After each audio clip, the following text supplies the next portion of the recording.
देखिए, social media पर आज एक वीडियो देखने को मिल रहा है जिसमें नगर के जनप्रतिनिधि के द्वारा भविष्य के युवाओं को आवाज़ को दबाने का काम किया गया है। उनके प्रश्न पूछने पर, उनके द्वारा उनके शिलान्यास पर प्रश्न खड़ा करने पर उनको लांघने का काम किया गया है। उनके द्वारा धमकियां दी गई है।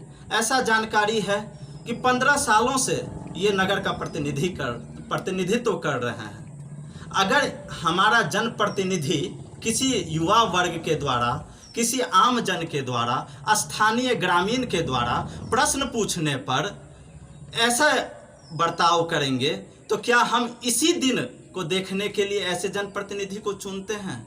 आज यह सवाल हर एक युवा के जहन में होना चाहिए, हर एक स्थानीय ग्रामीण के जहन में होना चाहिए कि हम किस तरह के जनप्रतिनिधि को चुन रहे हैं। क्या हमारा जनप्रतिनिधि, हमारे वोट से जीता हुआ जनप्रतिनिधि हमारे स्वर को दबाने का काम करेगा? क्या हमारे स्वर को कुचलने का काम करेगा? साथियों, सही समय है, सही वक्त है, सही समय पर हमें सबक सीखने को मौका मिला है।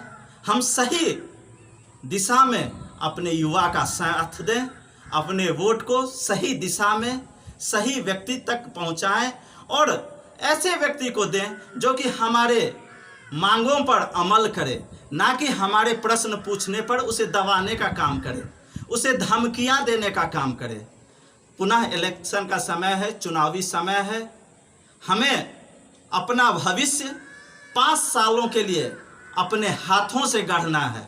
तो हो जाइए तैयार। ऐसे जनप्रतिनिधियों का प्रतिकार हर एक स्तर पर होना चाहिए। अगर जनप्रतिनिधि हमारी भावनाओं को नहीं समझते हैं, अगर वो हमारी भावनाओं का कदर नहीं करते हैं, तो हम ऐसे जनप्रतिनिधि का प्रतिकार करें, ऐसे जनप्रतिनिधि को नहीं चुनें। मैं आम जनमानस से भी आह्वान करना चाहूँगा, समय है एकजुटता का। एकजुट होकर प्रतिकार करें और भविष्य के युवाओं के द्वारा जो प्रश्न उठाया जाता है उस पर उनका साथ दें।